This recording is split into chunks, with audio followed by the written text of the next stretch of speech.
itu kan aku kan cowok ya dan nggak ngerti kosmetikan gitu, mau nggak mau juga belajar apa itu UV light dan sebagainya dan mulai dari nol banget. Mungkin Kak Triadi mau minum dulu dari tadi. Boleh. Ini cap Medicom. Ya.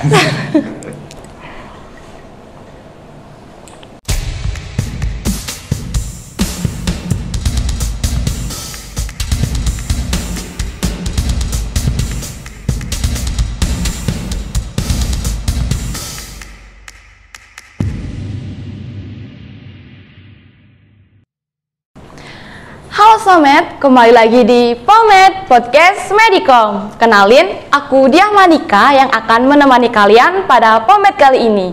Dan tentunya aku nggak sendirian aja karena kita sudah kedatangan bintang tamu yang sangat luar biasa sekali. Langsung saja kita sambut bintang tamu kita. Halo Kak. Halo. Apa kabar Kak? Aduh, baik sih. Ya, rada-rada ngantuk, menggadang, tapi demi Pomed aman semua. Luar biasa. Mungkin bisa diperkenalkan diri dulu Kak, biar sobat-sobat di rumah tuh bisa kenal Kakak gitu. Nggak kenal nggak sayang. Iya. Oke, namaku Nyoman Gede Triadi Putra, ya biasa dipanggil Tri, dipanggil Aji juga kadang-kadang sama temen, tapi bebas panggil apa aja boleh.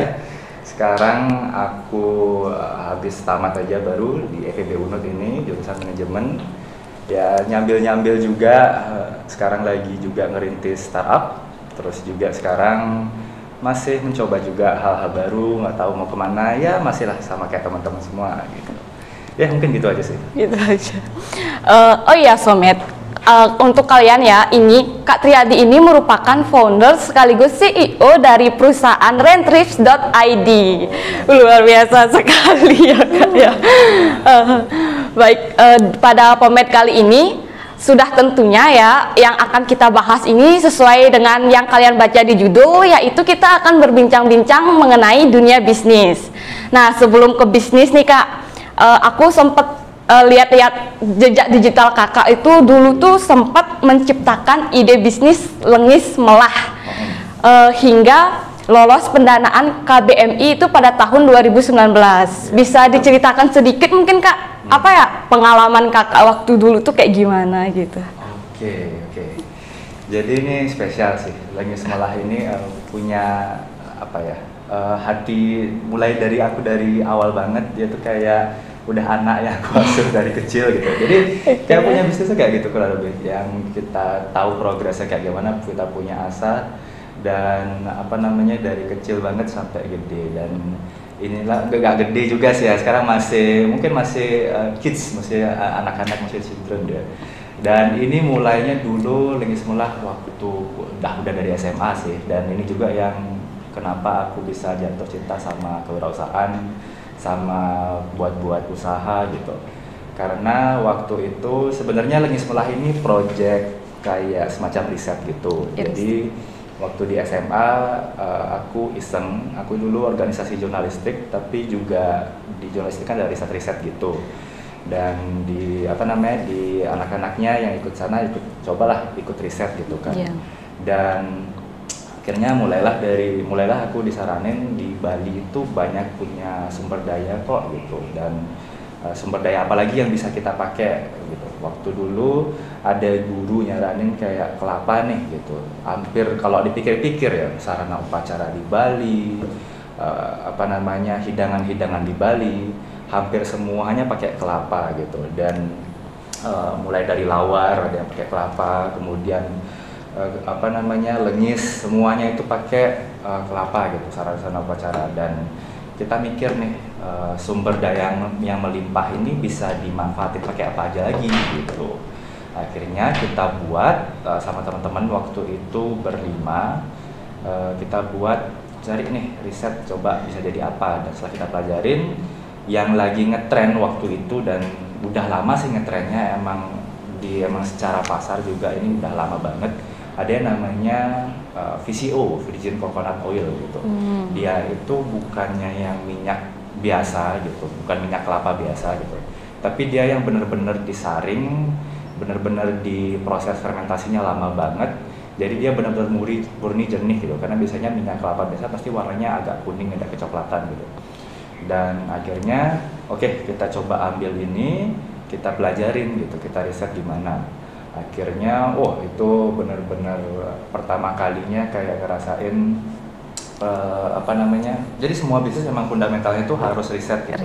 Harus riset, baik itu riset pasar maupun dari riset produknya.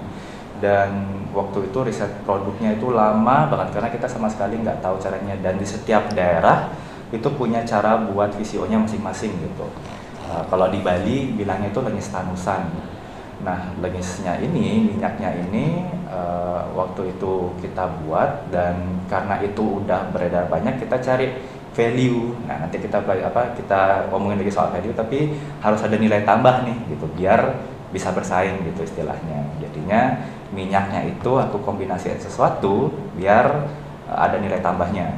Waktu itu kita mikirnya ada namanya daun nilam atau daun delem lah kalau bahasa Balinya di sini. Dan daun nilam ini biasanya dipakai dulu sama orang-orang Bali itu buat keramas. Terus buat kulit, ya pada intinya buat kosmetik. Emang orang-orang zaman dulu itu tinggal digosok-gosok aja gitu. Dan kita mikir nih, nah karena apa yang kita buat nih, aku arahinnya itu ke kosmetik sebenarnya, karena lengisnya itu bisa banyak ya, bisa ke arah buat masakan bisa, buat kosmetik bisa, aku arahin ke kosmetik aja, buat kulit.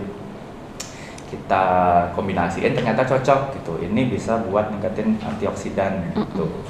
Jadilah lengis melah itu kita jadi grand produknya adalah kombinasi VCO sama daun nilam untuk cegah penuaan dini gitu, antioksidan.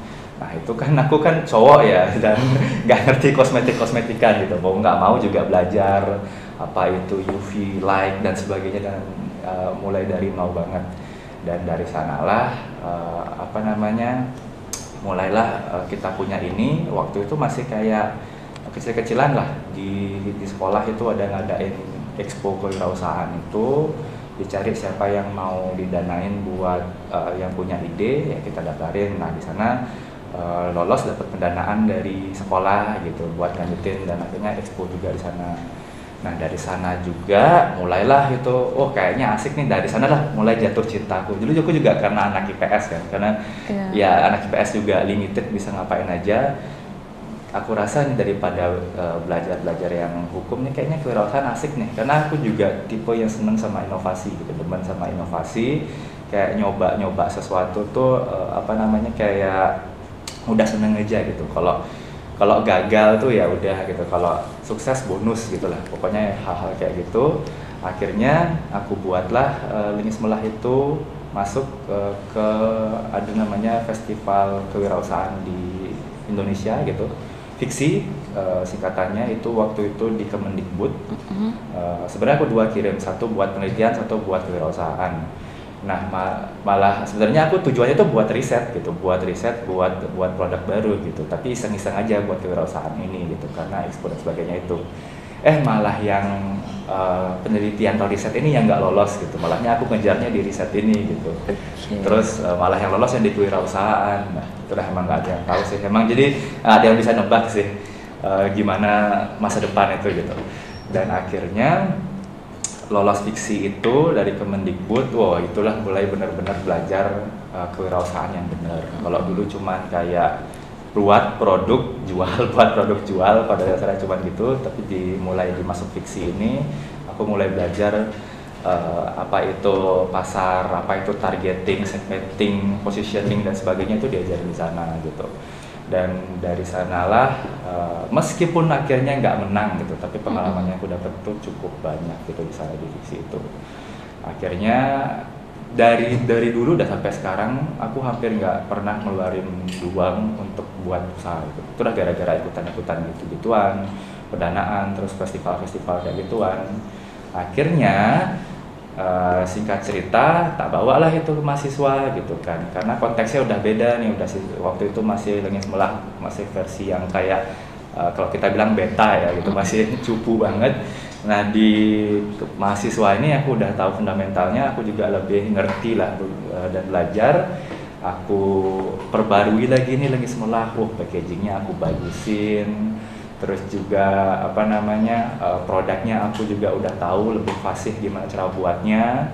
Dan akhirnya di kuliah ini aku coba-coba lanjutin, iseng tawarin ke dosen-dosen, masih berpeluang nih gitu. Akhirnya diajakin deh, ini ada KBMI gitu, ke kompetisi bisnis mahasiswa Indonesia gitu.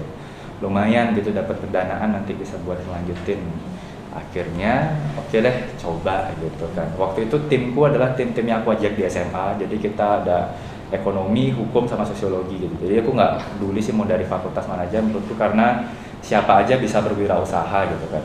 Akhirnya aku ajak mereka masuk, dapat pendanaan gitu. Cuman waktu itu sih yang istilahnya nggak terlalu di mentoring banget gitu. Maksudnya itu dapat pendanaan, kita yang mandiri ngelakuin gitu. Jadi full seperti itu. Dan waktu itu sih karena lagi waktu itu semester berapa ya, semester 3-4 kayak, maksudnya benar-benar riwah ngurusin banyak hal. Terus itu juga mungkin ada, dan itu emang sih kalau wirausaha itu emang harus fokus sih, harus satu tujuan.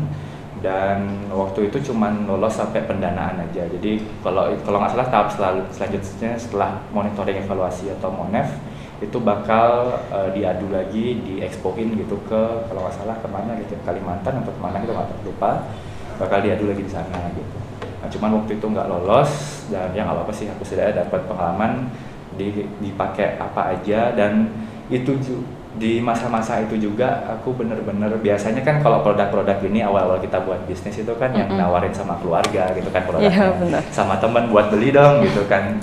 Dan itu emang gitu sih, jadi kita tahap awal bisnis itu emang kita istilahnya riset dulu, atau istilahnya apa ya, kalau nggak salah mau evaluasi dulu gimana ini dianggap sama orang, apakah mau atau enggak gitu. Jangan sampai kita buat produk yang nggak mau dipakai sama orang gitu kan. Wajar gitu kita nawarinnya sama teman-teman, sama keluarga gitu. Nah, untuk pertama kalinya waktu KBMI ini ada yang ngontak gitu, mau beli, bukan siapa-siapa, nggak aku kenal gitu. Minta COD-an gitu. Nah, itulah pertama kalinya aku ngerasain betapa bangganya bisa produk yang aku awalnya iseng-iseng buat waktu SMA ada yang mau lo beli ternyata gitu. Akhirnya aku packaging, kirim ke dia. Nah, itu sebuah pengalaman yang berharga sih untuk ya mulai dari itu sampai sekarang gitu sih. Lengis Melah perjalanan singkatnya gitu, dari sekolah sampai sekarang. Iya sih Kak, kayaknya itu pengalaman yang sangat berharga bagi. Berharga banget sih. Iya, selain Lengis Melah itu, apakah Kak Triadi ini pernah mengikuti perlombaan bisnis plan lainnya Kak? Dan bagaimana sih strategi Kak Triadi ini menghadapi suatu perlombaan gitu biar konsisten? Kan biasanya lama tuh prosesnya, kan kita pasti udahlah males gitu. Gimana sih biar tetap kita merasa semangat gitu Kak? Oke. Lengis Melah ini jadi istilahnya guideline aku lah, atau sebuah garis bawah gimana aku harus selanjutnya gimana. Dan seperti yang aku bilang tadi, gimana caranya biar bisa semangat, biar bisa karena prosesnya panjang. Pertama, kalau buat yang belum pernah gitu, buat yang pengen coba, itu nggak usah dipikirin gitu mau prosesnya panjang atau gimana, coba aja dulu gitu. Karena aku semua ini belajar dari pengalaman gitu. Makanya tadi bener banget, nggak berharganya tuh karena pengalaman gitu, bukan karena dapat dananya, bukan karena dapat uang berapa gininya, tapi ke arah pengalamannya itu yang kita dapat gitu. Kita belajar dari nol itu, kita sebuah nilai yang susah gitu kalau orang-orang nggak mau coba. Nah, makanya yang kayak gini tuh sebenarnya biasanya kan orang-orang bakal bilang kayak tipsnya adalah gini-gini. Kalau menurutku pribadi, kalau mau coba aja gitu.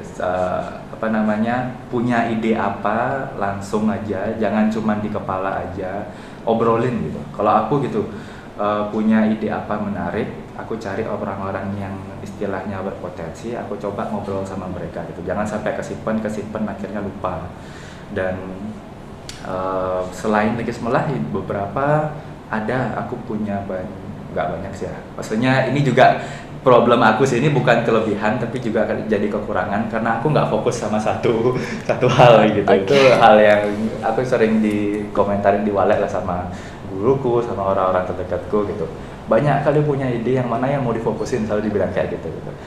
Tapi ya aku juga memposisikan diriku di tahap yang masih belajar gitu. Mungkin ketika aku udah ya untuk udah tamat dan mau serius mungkin aku bakal pilih satu sih.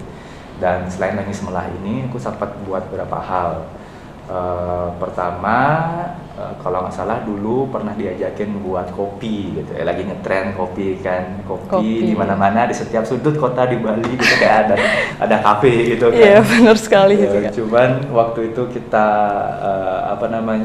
ubah konsep kopinya jadi self manual brew gitu, pokoknya kayak buat teh gitu. Jadi tapi ala-ala kafe gitu. Jadi di rumah tuh bisa kafe itu dibawa ke rumah gitu dengan metode ya kayak buat teh, gitu, pakai self manual brew. Dan itu diajakin sama kakak tingkat di FEB.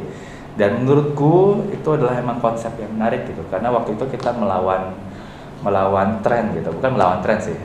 Trennya kita ikutin kopi gitu. Tapi gimana cara biar buat kopi ini nggak yang ya buat kafe yang biasa-biasa yang kayak gitulah. Jadi kita gimana caranya punya inovasi, balik lagi inovasi. Dan waktu itu aku diajakin itu buatlah itu akhirnya namanya Seduh Kopi gitu. Yang punya konsep kakaknya itu sih. Jadi itu hal yang keren. Dan aku bantu bantu desain dan sebagainya, yang istilahnya tambahan-tambahan aja. Nah itu dapat juga dapat pendanaan juga dari kampus kalau nggak salah, terus juga dari ikut lomba di sini juga, ikut tag kalau nggak salah, itu dapat juga itu. Terus selain itu ada juga aku pernah buat nori. Jadi ini belum aku ubah jadi wirausaha sih, masih jadi riset gitu. Aku pernah buat nori dari rumput laut lokal di Bali, karena aku lihat masalahnya waktu itu karena pandemi kemarin. Sepenide itu kan penghasil rumput laut terbesar di Bali, cuman karena pariwisata hilang, mereka full lah di Bali, ekonominya rata. Tapi ada kok potensi di sana yang masih bisa dimanfaatkan gitu.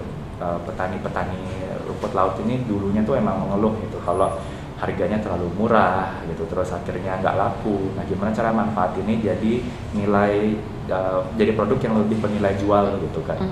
Akhirnya aku coba buat nori gitu kan. Kalau nggak salah ada filmnya sih, aku juga terinspirasi dari itu, ada The Billionaire kalau nggak salah, film Thailand, itu buat nori juga kalau nggak salah.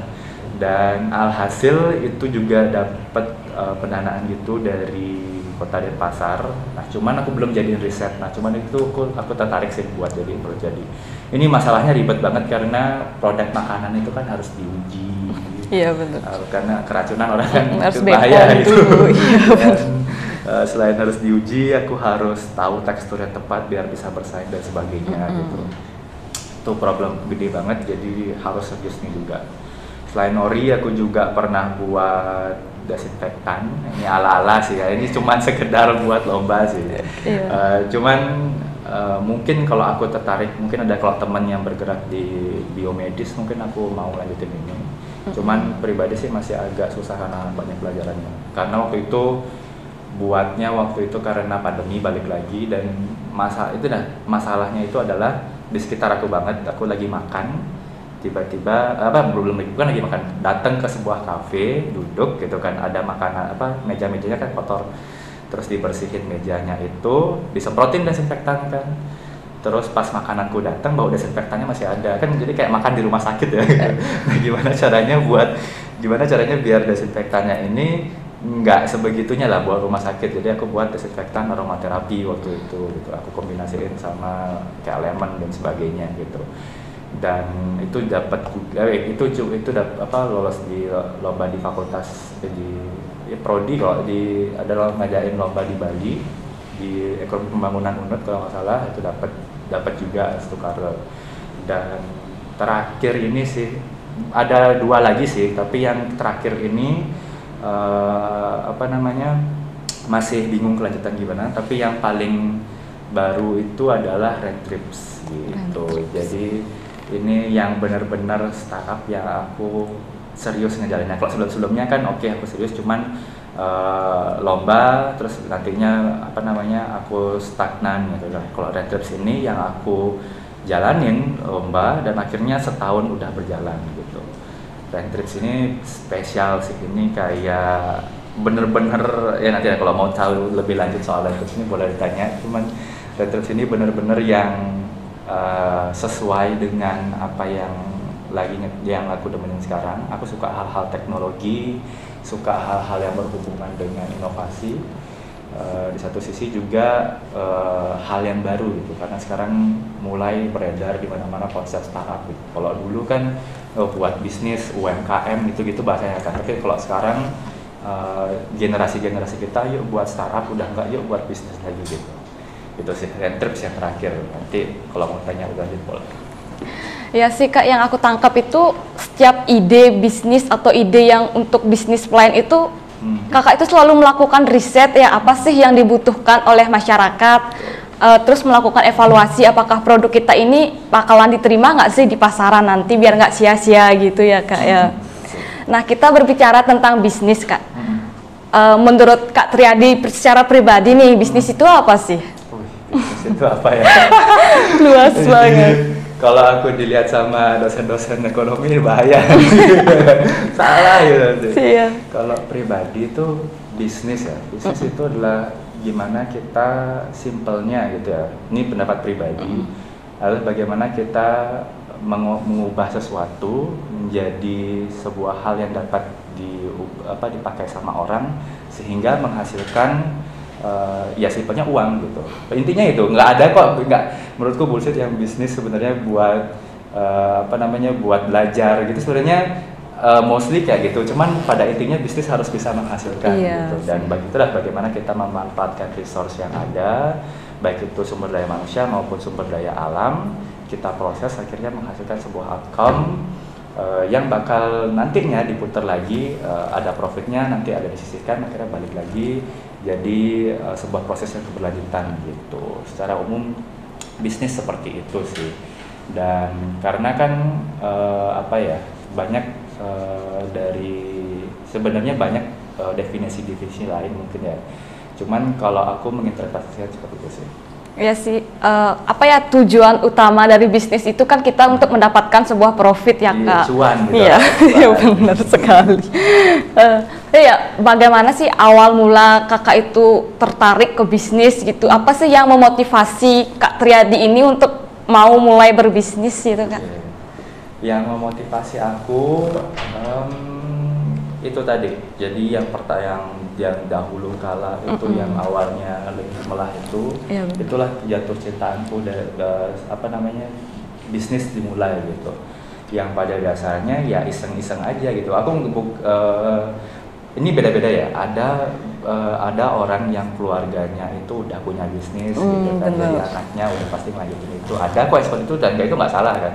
Terus ada juga tipikal orang yang mungkin kayak aku nyoba-nyoba iseng-iseng akhirnya goal nggak goal ya udah gitu. Terus ada juga yang memang punya mindset di awal aku pengen buat sebuah bisnis gitu, aku pengen jadi self entrepreneur karena aku nggak mau jadi seorang yang diperintah-perintah sama orang, itu ada juga. Nah, kalau aku sebenarnya nggak ada awal kepikiran untuk jadi sebuah entrepreneur, jadi sebuah wirausaha, itu nggak ada awalnya. Jadi cuma sebatas iseng, kayaknya asik nih buat ini, dicoba deh gitu. Ada usaha ada bisa diginiin loh, kayaknya ini bisa orang-orang mau loh, ya udah deh coba dibuat, coba dijual deh gitu.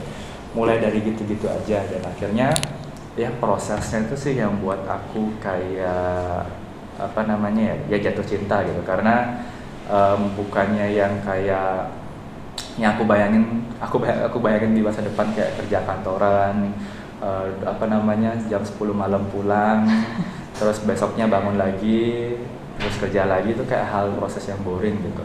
Nah, aku bayangin kalau kayak seperti ini selalu ada, emang lebih berat sih jatuhnya gitu, ada masalah kita coba selesaiin, dan itu pun belum tentu bakal terselesaikan. Kalau nggak selesaikan balik lagi benerin, dan proses yang jauh lebih capek gitu. Cuman kayak itulah yang buat mungkin hidup tuh lebih kayak nano gitu ya. banyak rasanya gitu ya. Aku lebih prefer sama kehidupan yang kayak gitu sih. Jadinya ya aku coba lah sampai sekarang, sambil belajar gimana sih kewirausahaan, dan akhirnya sampai titik ini sih masih belajar. Cuman kalau aku dibilang disclaimer juga nih gitu, aku bukan orang yang sukses banget di bisnis gitu, aku bukannya yang udah apa namanya punya anak perusahaan di mana-mana gitu kan, aku udah bisa apa namanya gaji karyawanku, aku belum bisa seperti itu. Jadi aku masih yang muda yang nyoba-nyoba iseng-iseng wirausaha gitu aja. Baik, kan Kak Triadi ini kan udah pernah tuh memulai banyak bisnis. Apa sih Kak hal-hal apa sih yang perlu diperhatikan nih untuk kita yang ingin merintis sebuah bisnis itu Kak? Oke, nah ini aku suka sama pertanyaan dan aku juga hal yang sama juga aku rasakan dulu. Dan aku ada ini metode yang memang udah ada tapi aku dulu belum belajar, tapi ternyata emang seperti itu loh, udah prosesnya gitu. Jadi teman-teman kalau mau coba cek gitu, ada ini dari aku aku kan di inkubator sekarang dari Rentrips itu, aku di inkubator sama Inbis Pepati itu di bawah Kementerian Perindustrian. Di sanalah aku dimentorin hampir selama setahun gitu, bagaimana membuat bisnis yang benar dan sebagainya gitu. Dan ya aku curi-curi ilmu sama mereka. Beberapa di antaranya aku suka sama konsep namanya design thinking gitu. Jadi design thinking ini ada 5 tahapan. Bagaimana kita bisa memulai bukan sebuah bisnis ya, bagaimana kita membuat sebuah project atau ide. Jadi kalau kita kadang-kadang teman-teman buat ide itu langsung mikirin buat produk kayak gimana ya gitu kan. Padahal jauh sebelum itu yang bukan yang benar ya, maksudnya yang istilahnya jauh lebih enak gitu buat kerjanya lah teman-teman berempati dulu gitu, atau bagaimana kita melihat masalah di sekitar, so tahulah bagaimana masalah itu terjadi gitu. Kita nggak bakal bisa ngasilin produk atau ide kalau kita nggak tahu masalahnya itu buat siapa dan kenapa itu bisa terjadi gitu. Makanya kayak tadi beberapa di antara produkku tadi adalah mulai dari kayak masalah ya, ada desinfektan kok baunya gini gitu pas lagi makan. Terus ada juga yang masalahnya itu mulainya dari ekonomi di satu daerah gitu, atau yang Rentrips ini, bahkan Rentrips ini mulai dari masalahnya itu adalah aku pribadi orang yang suka travel tapi nggak mau ribet gitu, yang istilahnya kayak bawa tas banyak atau mager gitu. Akhirnya ada nggak sih selain aku gitu ya, pertama yang harus kita lakukan cari tahu, jangan sampai buat ide yang buat nyelesain masalah diri sendiri ya. Cari tahu dulu orang-orang kayak gitu juga nggak sih gitu. Setelah aku cari tahu dan kita cari tahu sama teman-temanku. Oh ya, shout out juga buat ada Greg, ada Raja, sama Wahyu dan juga Dania dulu teman setimku buat Rentrips ini. Nah, kita riset gitu sama orang-orang, ada nggak sih yang mikirin masalahnya, yang mengalami masalah rupa gitu. Traveling itu ribet gitu. Ada dan lumayan banyak gitu, dan mostly adalah sama kayak kita yang kayak mau nggak bawa barang banyak, kemudian mau cari barangnya susah, kemudian juga ibaratnya utamanya yang kayak temanku kan ada ngerantau satu ya dari Bali ke keluar Bali gitu kan, kadang-kadang bawa motor lagi dari lewat kargo dan sebagainya, kemudian bawa koper gede-gede gitu kan. Nah itu yang mereka alamin, terus kita cari dari masalah itu, oke, ini tervalidasi nih, masalahnya ini benar terjadi, nggak di cuma kita aja tapi di banyak orang juga. Nah sekarang kita cari, baru mulai dari kita paham masalahnya itu, habis itu kita identifikasi lebih lanjut gitu, masalahnya itu siapa yang ngalamin, orang tipikal seperti apa yang ngalamin, barulah kita cari beberapa ide dari atau solusi-solusi dari masalahnya itu. Nah waktu itu kita lihat, kayaknya bisa nih gimana caranya orang istilahnya kayak sekarang kan hotel ya, atau kita sebut mereknya Airbnb ya, konsepnya menarik gitu. Dia dulu konsepnya itulah ngasih yang sampai sekarang pun kamu punya rumah, kalau ada slot kosong kamu bisa sewain buat orang tinggal di sana gitu. Jadi traveler itu biar dapat low cost juga bisa nginep di rumahnya orangnya itu gitu. Dan kita juga kayaknya bisa nih kayak gini, cuman konsepnya adalah barang gitu. Gimana caranya barang, misalnya kamu punya barang apa yang nggak kepake di rumah dan itu emang dibutuhkan orang traveling gitu, misalnya kayak kameranya nganggur, misalnya bahkan barang-barang banyak yang nge-DM kita barang-barang yang bahkan nggak lazim untuk disewa, misalnya kayak pet carrier itu, kayak kotak buat nganterin hewan-hewan itu. itu bagi orang-orang tuh ternyata butuh yang kayak gitu gitu, dan itu bisa daripada beli. Dan kalau kamu traveling di tempatnya butuh barang itu langsung beli kan mahal ya, kenapa nggak kita pakai konsep sewa menyewa gitu, jadinya orang yang punya barangnya itu untung juga gitu, barangnya kepake daripada nggak kepake, terus orang yang mau nyewa atau traveler itu juga murah gitu dengan pakainya waktu butuh aja gitu. Nah, dari sanalah kita akhirnya hadir konsep rent trips ini. Jadi dari dua kata, tidak rent, nyewa, sama trips itu perjalanan gitu. Jadinya khusus itu teman-teman yang butuh cari barang-barang perjalanan itu bakal di provide sama rent trips, dan kita kerjasama sama orang-orang yang berkecimpung di dunia sewa ataupun orang-orang kayak ya yang pribadi juga punya pengen dapat penghasilan tambahan juga boleh gitu. Nah, kalau sekarang sih rent trips itu kalau bisa mau dicek renttrips.id itu bakal ke arah barang-barang outdoor gitu, karena traveling sekarang yang kita lihat lagi naik itu adalah ya camping gitu, ke gunung gitu kan. Dan orang-orang kalau yang awam-awam yang maksudnya iseng-iseng kan nggak mungkin beli equipmentnya ya, pasti nyewa. Iya, pastinya. Nah, kita pengen provide gimana caranya kayak di setiap dimana daerah mereka pengen camping atau pengen naik ke gunung, itu udah ada tersedia di sana. Jadi nggak perlu lagi misalnya kumpul di Denpasar gitu kan, nantinya ketemu temen misalnya jauh gitu kan di Gianyar, nah nyewanya di Denpasar dulu baru balik ke Gianyar baru ke tempat campingnya. Nah, itu nggak perlu kayak gitu lagi, jadi bisa langsung tahu lokasinya di mana. Nah, kalau sekarang sih masih di tahap yang masih kita coba-coba dulu, masih kita pelajarin dulu, karena cukup susah.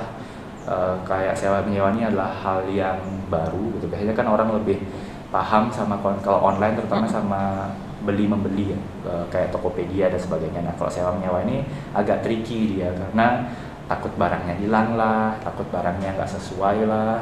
Terus orang-orang juga utamanya daripada ngontak pihak ketiga kayak kita, maunya ngontak langsung lah ke orang yang udah nyewa di sana. Nah, itu jadi kita masih pelajarin sih sampai sekarang gitu. Dan caranya gimana ya, balik lagi tadi, mulai dari masalah, pokoknya selalu mulai dari masalah apapun itu, berempatilah. Bahkan hal yang di sekitar kita dan emang deket itu kamu tahu itu, dan banyak yang ngalamin itu, coba gitu, itu dipelajarin terus cari gimana solusinya. Setelah itu jangan sendirian. Kayak ada dari riset single founder itu agak susah gitu kan, karena emang ngejalanin bisnis sendiri itu bakal susah. Ajak orang-orang yang teman-teman, saudara atau siapa yang tertarik, yang istilahnya punya waktu lah untuk buat hal kayak gini, ajak aja gitu, ngobrolin gitu. Nah, setelah nge-build sebuah tim, akhirnya udah masalahnya, mikirlah solusinya apa dan sebagainya, barulah nanti saranku, kalau karena aku pun baru tamat juga ya, istilahnya fresh graduate, masih mahasiswa juga, aku tahu juga yang audiens di sini juga aku rasa mahasiswa. Enaknya kita itu adalah buat bisnis bisa dari nol gitu, dari nol bener-bener nggak perlu ngeluarin uang saku gitu. Teman-teman coba masalahnya itu, idenya itu ke sebuah perlombaan, ke sebuah festival, sebuah pendanaan gitu, yang akhirnya kalau ya semoga lolos. Menurutku nggak ada yang sia-sia sih, apa yang pasti ide yang punya dibuat tuh coba di banyak hal, nggak lolos satu coba yang lain gitu. Kadang-kadang aku gitu juga, kadang-kadang ada aja yang tembus tiba-tiba gitu. Dan dari nol itu kita nggak ngeluarin biaya sama sekali, jadinya asik lah gitu, mau ngapain aja ngeluarin bisa, mau coba banyak hal bisa, toh juga bukan uangku gitu. Jadinya saranku gitu, mumpung kita yang muda-muda mahasiswa ini banyak kok yang support kita gitu. Dan aku rasa banyak juga sekarang pemerintah maupun juga institusi pendidikan juga pengen ngebangun wirausaha muda gitu. Karena balik lagi ya, yang perhatikan juga sekarang gitu kan, banyak industri-industri di Indonesia itu dikuasain founder itu adalah orang luar gitu, yang dapat pendanaan series A, series B dan sebagainya. Emang dia target pasar Indonesia, tapi setelah diteliti foundernya itu adalah orang luar gitu kan, kasihan ya. Bahkan ada kayak sebuah webinar waktu itu, aku lupa, dia bilang gitu, pasar Indonesia itu adalah sebuah pasar yang besar gitu. Dan kalau kita sebagai pengguna aja gitu, kita pakai kita mau gitu sebagai pasar terus diperah terus, ya kan nggak asik ya gitu. Makanya kalau aku pribadi juga, teman-teman yang mau coba itu, coba jadi founder dan sebagainya itu, karena Indonesia ini emang sebuah potensi yang besar gitu. Kita deket juga sama ini, masa orang lain yang pakai gitu. Kita lah, at least kita yang manfaatin itu semua gitu. Jadinya kan semuanya itu tersalurkan lagi untuk Indonesia gitu. Makanya aku saranin coba aja yang mulai dari sekarang gitu. Karena nanti kalau bayanganku sih, kalau aku bayangin ini, aku mulainya nanti setelah aku tamat kuliah gitu kan. Kita pikirnya tamat kuliah aja deh baru, karena waktu kuliah sibuk gitu, banyak hal ya. Aku juga dulu kuliah nggak ada alasan ya, kuliah itu sibuk ya, meskipun kita banyak. Aku juga dulu ikut 2 organisasi sekaligus. Aku juga yang aktif di organisasi, aku juga aktif di luar organisasi, misalnya di rumah juga cukup aktif, terus juga lomba juga. Menurutku nggak ada alasan kayak kekurangan waktu lah. 24 jam tuh waktu yang cukup kok gitu. Cuman ya aku juga tipikalnya yang nggak hard working banget. Di waktu sih aku juga santai itu juga dapat kok gitu. Jadi saranku coba aja, nanti lolos nggak lolos gimana pun kedepannya, at least kita udah nyoba, tahu, dan itu juga jadi nilai tambah gitu. Meskipun nanti pun kita bekerja, kita udah tahu gitu gimana cara bekerja yang benar, gimana cara ngebangunnya gitu. Jadi semasa kuliah inilah kayak kesempatan kita untuk mengembangkan diri, dari nggak hanya kita belajar di dalam ruangan aja, tapi kita juga harus explore keluar, apa sih di luar itu ada banyak hal yang harus kita manfaatkan gitu untuk masa depan kita nanti. Iya, betul. Nah, Kak, kan masalah bisnis nih, Kakak kan udah terjun ke dunia bisnis. Apa sih yang menyebabkan Kakak itu lebih tertarik untuk ke bisnis daripada bergabung di suatu perusahaan, Kak? Oke. Kalau aku, kenapa juga pengen jadi entrepreneur dan yang nggak ada yang tahu masa depan ya. Kalau aku nanti malah, kalian jadi entrepreneur aja, tapi taunya ketemu Kak Triadi, loh kerja di mana Kak? Ini kerja di gini, loh tadi bilangnya gini ya. Jadi sebenarnya nggak ada yang baik atau buruk, dan benar atau salah. Menurutku nggak ada yang tahu masa depan. Cuman kenapa suka ya, dan misalnya pun kalau dikasih jalan ke sana nanti ke depannya, pribadi karena kayak aku lebih suka kerja itu yang istilahnya dari aku dan dari aku dan teman-temanku gitu. Aku juga yang nggak suka sebenarnya di perintah-perintah gitu dan sebagainya. Bukannya jelek sih diperintah ya, kadang pun di atas sebenarnya CEO itu ada board director gitu, pemegang saham dan sebagainya gitu. Maksudnya kalaupun nanti sebagai entrepreneur pun ada kok juga yang ngatur-ngatur gitu, nggak bisa ditarik gitu. Cuman aku sukanya tuh kayak kita punya ide apa, eksekusinya bisa langsung gitu. Punya masalah apa, kita ini apa, bisa bareng-bareng langsung gitu.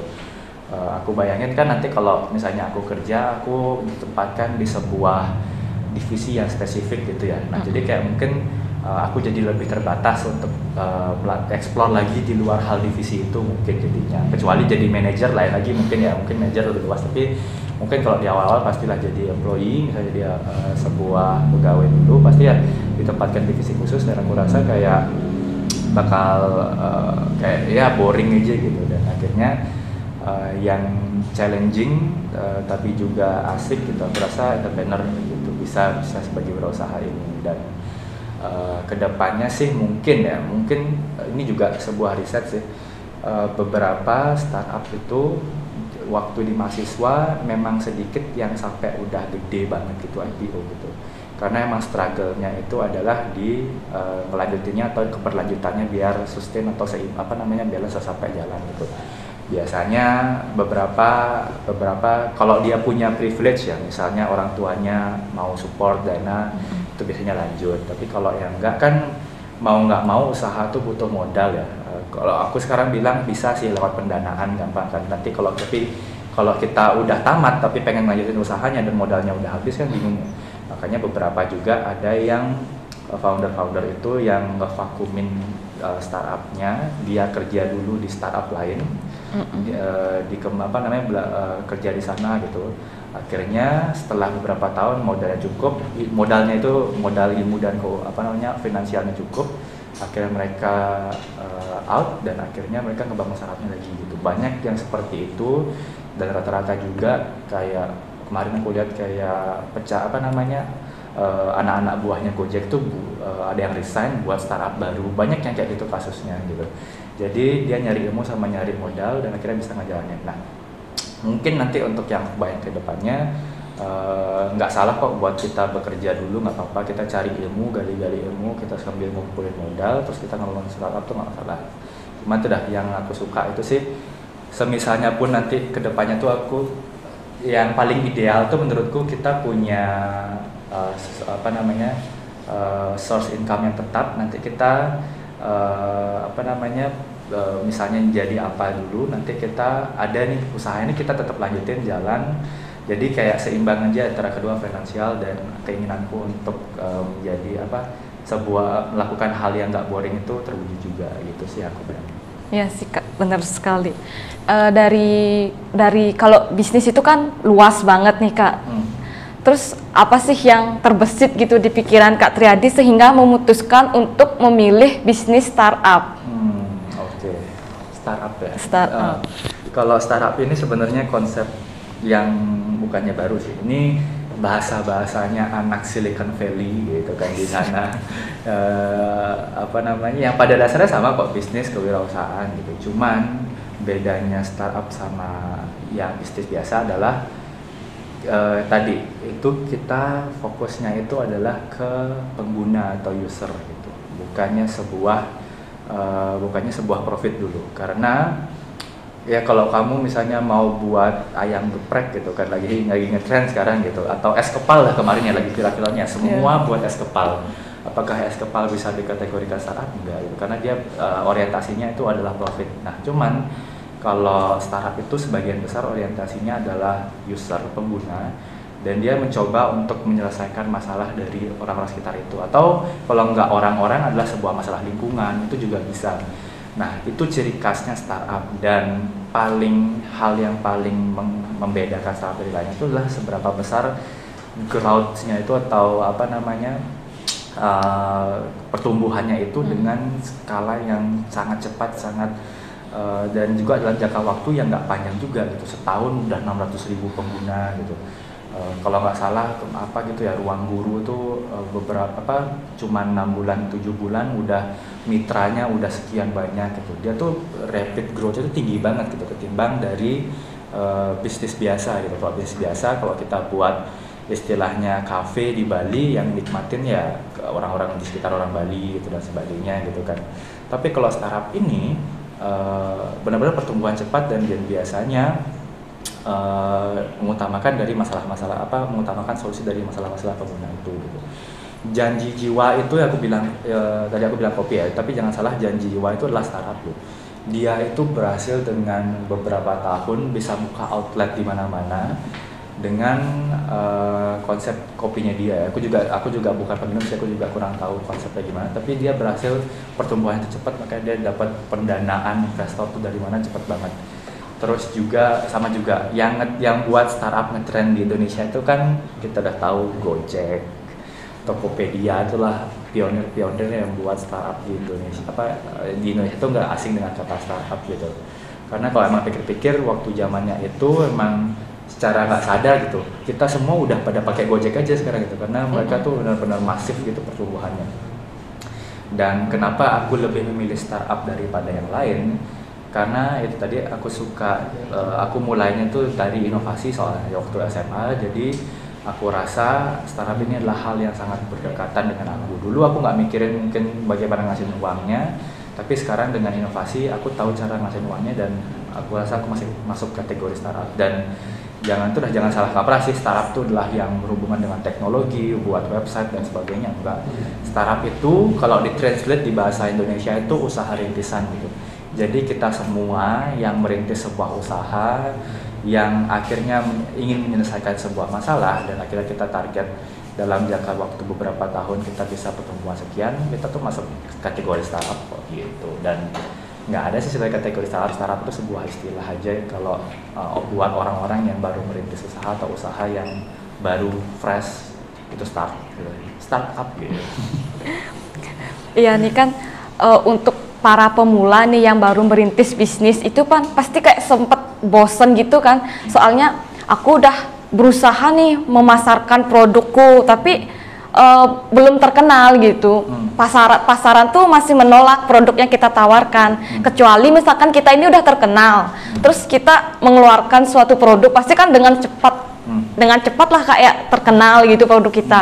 Nah, bagi yang belum terkenal nih sama sekali kan, pengen menciptakan bisnis, ingin merintis bisnis gitu kan. Terus tapi dia bakalan cepet bosen. Kalau menurut Kak Triadi nih, bagaimana sih strategi kakak ini biar tetap konsisten gitu loh Kak, menjalankan bisnisnya dari nol bahkan ya? Kan bukannya ngelanjutin bisnis orang tua, tapi kita merintis sendiri dari nol bisnisnya. Itu bagaimana sih Kak? Oke. Nah, ini juga sih yang membedakan entrepreneur dengan wirausaha dengan orang-orang yang coba-coba bisnis itu. Biasanya kalau entrepreneur gitu atau seorang wirausaha itu dia itu nggak cepat menyerah, dan tadi dalam kasusnya ini adalah bosen gitu kan. Menurutku kalau emang dia seorang yang pengen memang pengen berdikari gitu, berdiri di atas kaki sendiri, dia nggak bakal nyerah sama hal yang misalnya nggak dapat pasar itu nggak bakal nyerah. Dia pasti cari cara untuk gimana produknya itu akhirnya sampai di tangan customer gitu. Dan sedikit sih juga aku ketemui misalnya orang itu udah tertarik wirausaha, terus aku tanya perkembangan kita ngobrol-ngobrol gitu kan, mereka tuh nggak bosen gitu. Biasanya sih ya kekurangan sumber daya kayak gitu yang jadi kendalanya, tapi kalau bosen tuh nggak, mereka pengen selalu buat ngejalanin gimana ini biar aku bisa buktiin gitu. Biasanya ada pengen pembuktian gitu, misalnya kita buktiin pada orang tuaku, pada teman-temanku, aku bisa lo buat ini, itu biasanya ada gitu. Dan mereka nggak mudah menyerah gitu. Beberapa sih misalnya kalau kita ngomongin marketing gitu ya, gimana sih biar cepet sampai gitu, nggak ada sih teorinya gimana caranya gitu. Semuanya itu pasti dimulai dengan trial and error gitu. Coba salah gimana benernya, coba salah gimana benerinnya, selalu gitu diulang-ulang. Dan problemnya adalah tadi sebelum kita buat produk, terus kenapa kok nggak ada yang mau ya? Ya karena kita nggak riset di awal. Pas kita udah buat produk aja dulu gitu, bukan mikirin masalah atau ada orang yang mau atau enggak gitu. Kita udah main coba buat aja dulu. Nah, hasil impactnya nanti adalah tiba-tiba loh kok nggak ada yang mau, kok nggak ada yang beli dan sebagainya gitu, karena kita udah main buat produk aja gitu. Jadi saranku sih memang pelajarin bener-bener siapa customer kita gitu, siapa yang bakal kita target dan masalahnya dia apa, dan solusinya udah cocok belum sama itu gitu. Kalau di startup itu ada namanya product market fit gitu, itu bisa dicari sih gimana. Tapi aku juga secara teori itu aku bukan ahlinya, tapi pada intinya ya bagaimana produk kita akhirnya sesuai dengan pasar, itu nanti ada indikatornya apa aja gitu. Dan itu harus dijalani sebelum mulai dari riset, dari pendapat tadi dan sebagainya. Nah, saranku juga adalah buat kita ya yang mau coba-coba juga, ada namanya MVP gitu, minimum viable product gitu. Jadi simpelnya adalah kalau kita gagalnya cepet gitu. Makanya kita buat produk, jangan langsung produk yang jadi atau produk yang 100% jadi gitu loh. Anggapannya kita pengen buat sebuah kendaraan yang bisa nganterin kita dari titik A ke B gitu kan. Nah pokoknya jangan langsung kepikiran yuk kita buat mobil, enggak. Jadi mulailah dari skuter dulu, terus kemudian skateboard, skuter, baru motor, baru mobil gitu. Jadi teman-teman ketika teman-teman masih di tahap buat skuter tapi udah Kalimantan, setidaknya waktunya teman-teman nggak terbuang, sumber daya teman-teman nggak terbuang dan sebagainya gitu. Jadi usahain kalau kita mau coba dan sebelum kita ngadepin masalah yang sama tadi, loh kok nggak ada yang mau beli, akhirnya kita rugi, buat hal yang paling minimal banget, setidaknya itu bisa dirasakan, bisa dilihat, bisa dipakai.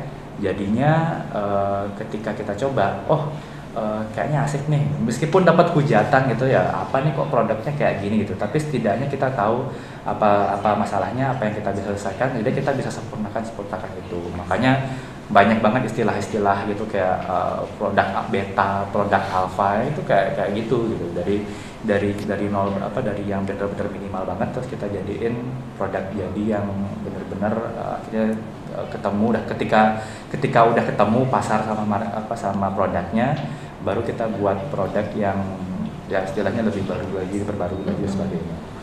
Dulu itu Gojek itu cuman call center gitu, jadi kita buka aplikasinya, pilih, nanti dia bakal nelponin orang-orang di sekitar ojek yang di sekitar gitu. Terus itu bakal disambungin ke si yang mau mesen Gojek ini gitu. Itu juga Facebook juga gitu, dulu juga Facebook itu adalah dulu di Harvard gitu kan, bagaimana bisa koneksi teman-teman kuliahnya. Akhirnya teman-teman kuliahnya asik nih gitu, bisa tahu gimana pelajaran apa hari ini dan sebagainya. Terus akhirnya dibuatlah itu jadi publik ya, taunya jadi media sosial ya terbesar juga sekarang gitu. Pokoknya selalulah buat dari minimal, dan di sana kita belajar terus, salahnya di sini dan customer. Pokoknya kita selalu berorientasi sama pengguna. Pengguna nggak suka di sini, kita benerin ini. Pengguna nggak masalah di sini, kita benerin ini gitu sih. Iya, jadinya sebelum kita membuat suatu produk, kita harus riset dulu agar kita tahu siapa sih yang akan kita targetkan gitu, siapa sih yang akan kita sasar gitu Kak ya, sebelum kita memulai bisnis. Nah, untuk ke pertanyaan selanjutnya nih, mungkin Kak Triadi mau minum dulu dari tadi. Boleh. Ini cap Medicom. Ya.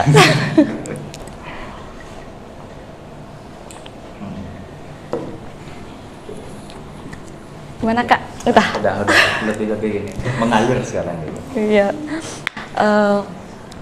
Kan ini Kak, aku mau nanya mengenai strategi bisnis. Kan aku tahu strategi bisnis tiap perusahaan itu beda-beda dan pasti sangat rahasia kan. Nah, apakah Kak Triadi ini mau nggak sih membuka strategi bisnisnya itu di sini gitu, biar kita dapat mempelajarinya gitu Kak? Oke. Strategi bisnis ya. Yeah. Kalau strategi bisnisnya sebenarnya bukan hal rahasia, sebenarnya bukan gitu. Maksudnya setiap orang bisa pelajarin, tapi yang benar tadi itu sih gitu, berbeda-beda setiap usaha ya. Iya benar. Kalau secara teori banyak gitu strategi bisnis. Misalnya kayak tadi ada STP itu segmenting, targeting, positioning gitu. Ya simpelnya gitu kan, meskipun di luar teori adalah bagaimana kita tahu tempat kita itu di mana. Kita segmen dulu siapa sih yang bakal beli produk kita, siapa yang kita target, siapa yang kita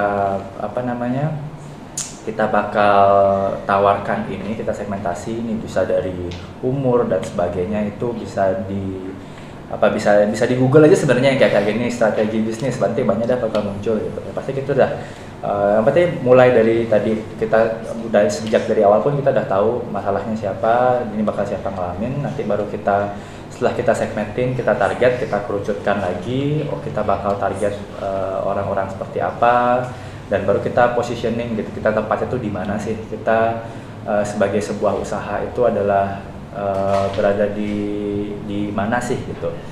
Dan positioning ini nanti kita lihat kok banyak aspek yang perlu dipelajarin, kayak ada kompetitornya itu di mana, kemudian siapa kompetitor kita, gimana kita lihat kompetitor itu, dan setiap usaha tuh beda-beda gitu. Kemudian strategi bisnis lainnya, misalnya kalau di marketing kita kenal marketing mix gitu kan, ada 7P dan sebagainya. Tapi pada dasarnya gini sih, kita tahu strategi kita itu ketika kita kita belajar langsung dari bisnisnya gitu. Misalnya ada namanya KPI, itu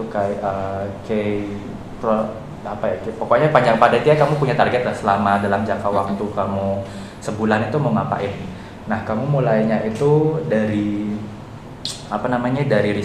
dari riset, kemudian kamu coba misalnya sekarang minggu pertama kamu harus capai 100 pengguna yang login atau 100 pengguna yang kemudian yang kemudian kamu harus capai, kamu bedah itu gimana caranya, misalnya pakai iklan kah, ada pakai offline marketing dan sebagainya. Nah, strategi itu beda-beda gitu.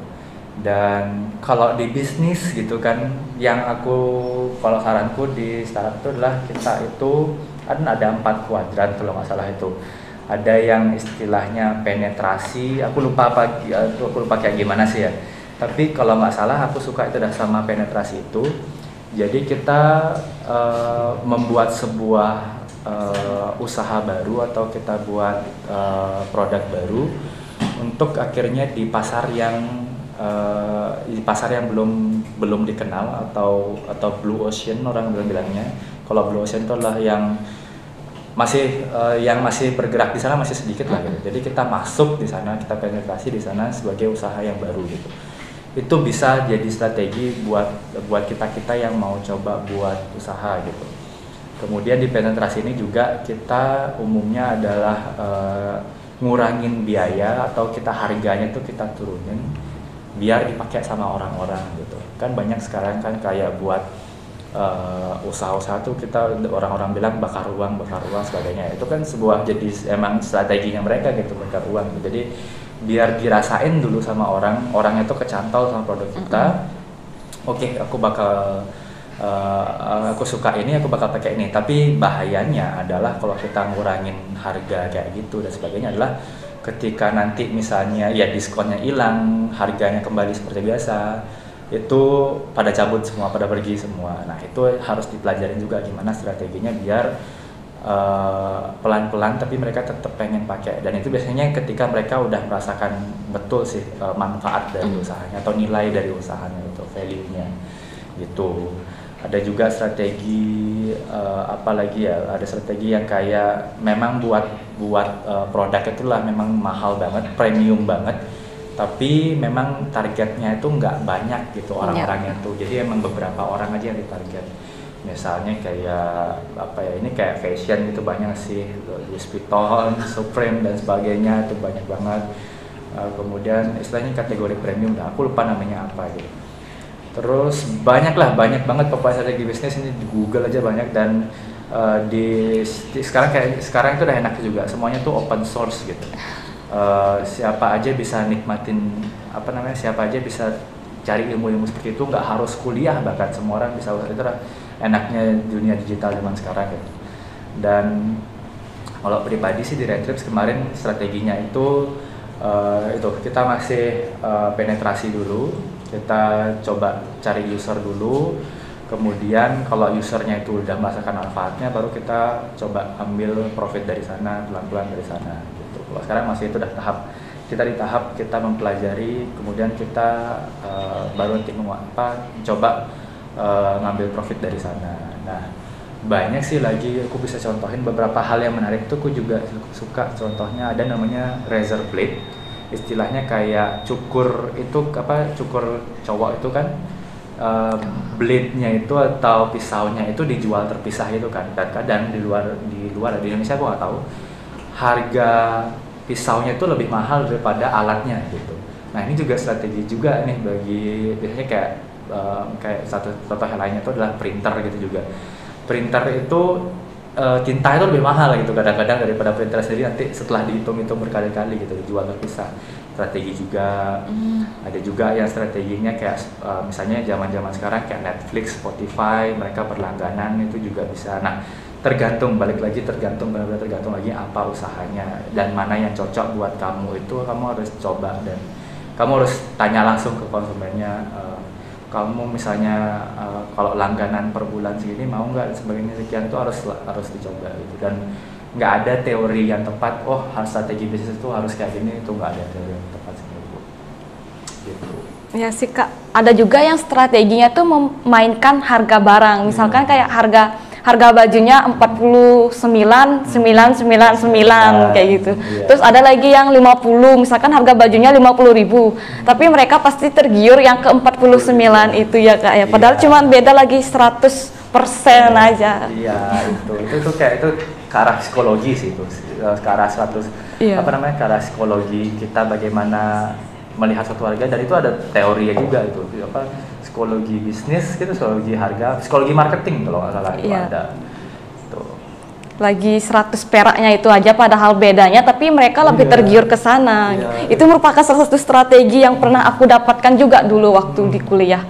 Wah, ternyata ini merupakan suatu strategi. Aku kira kayak ngapain sih lagi 100 perak itu ngapain, ternyata sebuah strategi. Ternyata para pembisnis itu udah memikirkan strategi seperti itu ya Kak ya. Bahkan juga misalnya kayak kita fast food ya, fast food kayak Burger King, kayak McDonald dan sebagainya, dia tuh punya 3 pilihan item, satu yang memang harganya rendah, satu harganya menengah, satu harganya paling atas gitu.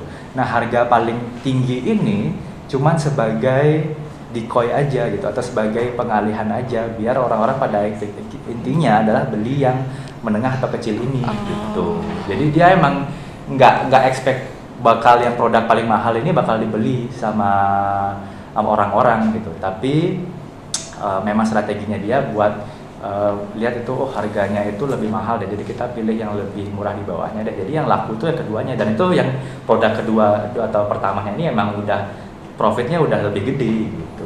Itu ada juga kayak gitu. Banyak banget pokoknya. Iya. Kalau ngomongin bisnis itu setauku ya Kak ya, kata-katanya sih kalau banyak relasi itu lebih gampang kita mulai bisnis. Nah, kalau menurut Kak Triadi itu bagaimana sih cara membangun relasi agar produk kita itu mudah dikenal gitu Kak? Cara membangun relasinya itu bagaimana? Nah, setuju. Relasi itu penting. Jadi setiap usaha menurutku sudah, makanya aku bilang tadi sendiri itu bakal susah, emang harus bersama. Makanya Gojek itu kan menganggap ojeknya itu bukan sebagai pegawai ya, tapi sebagai mitra nih bilangnya. Berarti sebagai partner dan jatuhnya gitu. Dan bagaimana kita menjalin relasi itu ya simple gitu. Jadi kita memang harus, kita nggak bisa yang kayak jadi sebuah wirausaha yang duduk di kantor diem memantau, itu nggak bisa. Kita emang harus terjun ke lapangan langsung, bertemu sama orangnya, siapa target, siapa yang memang kita udah rencanakan, itu kita ketemu langsung, kita interview gitu. Banyaknya aku lihat misalnya orang mau simple gitu, kayak udah dah kita pengen jalin relasi, udah kita kontak WA aja, kita kontak ini aja, atau kita mau riset kita pakai Google Form aja. Nggak bisa segampang itu gitu. Kalau kita emang pengen tahu gimana gimana kita membangun relasi nantinya, karena first impression tuh penting banget kalau kita mau jalin sebuah kerjasama, mau jalin relasi gitu. Jadi kita penting banget langsung ketemuan, jadi dia benar-benar tahu kita tuh seperti apa sih gitu. Dan semua ini adalah permainan kepercayaan aja sebenarnya gitu. Kalau dia udah percaya sama kita juga percaya sama dia, nanti semoga ya terjadi hubungan simbiosis mutualisme gitulah ya. Jadi mereka saling membantu lah sama lain gitu, saling menguntungkan satu sama lain gitu, kayak gitu. Dan ya aku juga pribadi belum yang punya banyak relasi sebesar itu. Cuman kalau kayak kita misalnya ada diajak nongkrong, misalnya diajak ketemuan sama siapa terkait misalnya, nggak nongkrong tuh nggak cuma selalu soal entertainment atau hiburan aja, tapi bisa juga soal ya ngobrol-ngobrol kecil kayak gimana sih sekarang, itu nggak apa-apa gitu. Jarang bangun relasi di sekarang gitu. Teman-teman kita tuh nggak lihat tahu 10 tahun atau 20 tahun ke depan bakal jadi apa gitu. Tahu-tahunya nanti 10 tahun jadi apa, kayak dulu pernah bantu aku gini loh gitu, aku bantu sekarang. Biasanya kayak gitu tuh sering terjadi gitu. Makanya nggak cuma di bisnis, relasi pun atau kita membangun pertemanan ya. Kalau relasi itu mungkin bisnis itu terlalu bisnis, kayak membangun pertemanan tuh banyak-banyakin nggak apa-apa gitu.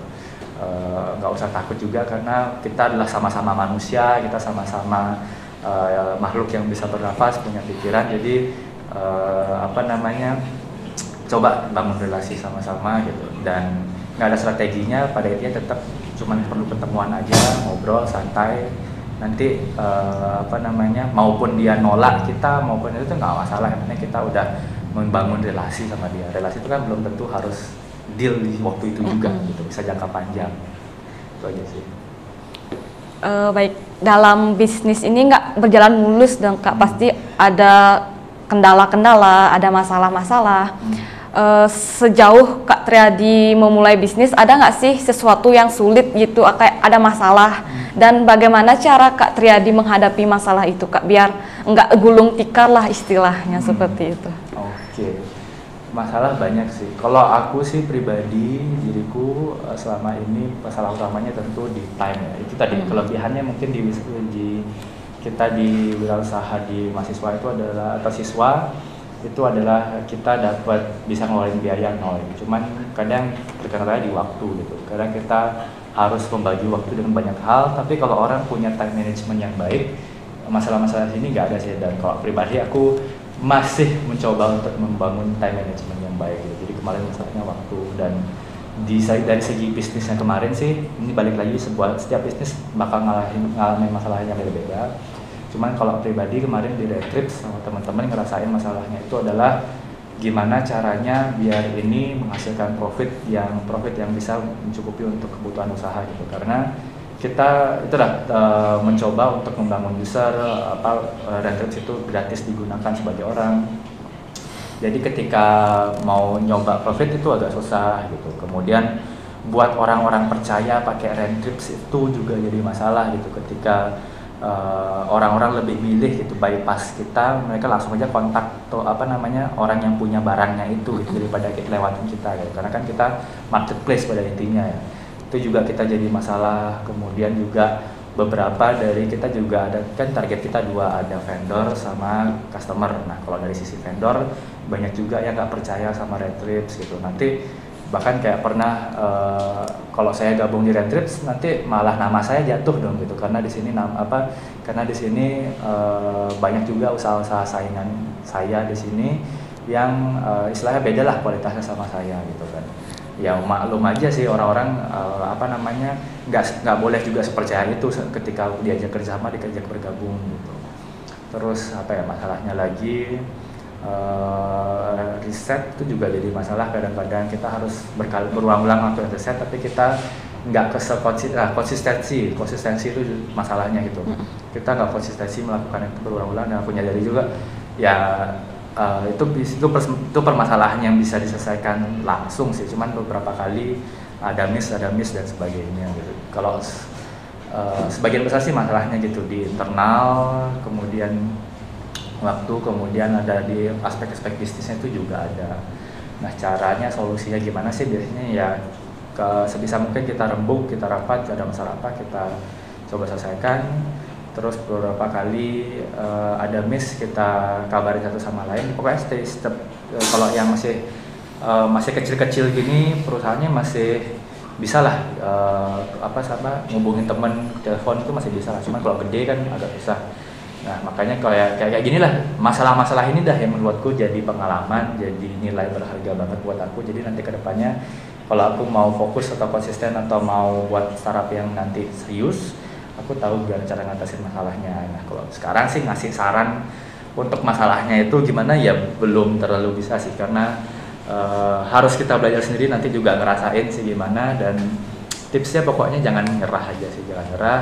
Tapi kalau emang nyerah tuh bukan berarti kalau memang misalnya startupnya ini udah keruh banget, gak ada konsumen dan sebagainya, terus kamu paksain ngeluarin sumber daya tuh, pokoknya nggak diberhentiin dengan for the sake of nggak nyerah, itu jangan sampai kayak gitu sih. Itu namanya tahu kondisi yang tepat gitu. Cuman tapi ada keinginan untuk nanti memperbarui itu gitu. Nah itu yang aku maksud, jangan sampai nyerah, yang dalam artian meninggalkan itu semua, jangan sampai kayak gitu. Yang penting ada yang kita pelajarin, nanti pelajaran itu yang kita bangun lagi di masa depan. Betul sih. Kan dulu itu kan kita sempat dilanda pandemi karena COVID-19 kan Kak. Terus banyak juga perusahaan-perusahaan yang gulung tikar, yang tutup sementara, bahkan sampai tutup permanen. Tapi Kalau Kak Triadi ini aku lihat tetap aja berjalan bisnis startupnya pada masa pandemi itu. Oke. Jadi bagaimana sih cara menyikapi pandemi itu Kak sehingga dapat terus berinovasi, terus berkembang gitu bisnisnya? Oke. Nah kalau pandemi nggak berdampak sih karena kan soalnya Rentrips itu adalah kategorinya travel ya, pariwisata ya. Sedangkan pariwisata kemarin mati gitu. Nah kemarin aku sih cuman ada baik juga pandemi itu mengakselerasi yang namanya produk-produk digital itu udah dari datanya juga semuanya naik, semua orang pada beralih ke online, pesan makanan online. Nah itu kita jadi momentum buat startup gitu, kita bergerak di digital tapi emang ada masalah di travel. Nah gimana caranya?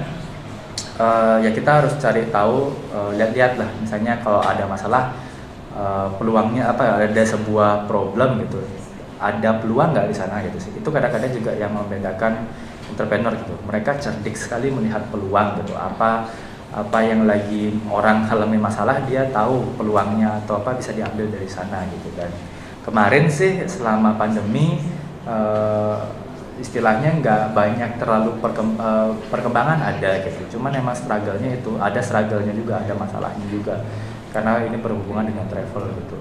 Caranya ya kita selalu kita juga cari sampingan-sampingan biar bisa bertahan gitu. Kadang teman-teman biar danain bisnisnya dengan cara ya kita ikut perlombaan dan sebagainya itu karena masih ada waktu pandemi itu. Cuman terus juga waktu selama pandemi itu juga kita lebih banyak belajar gitu gimana caranya kita banyak ketemu riset-riset dan sebagainya itu kita lakukan waktu pandemi gitu, meskipun nggak bisa ketemu langsung gitu.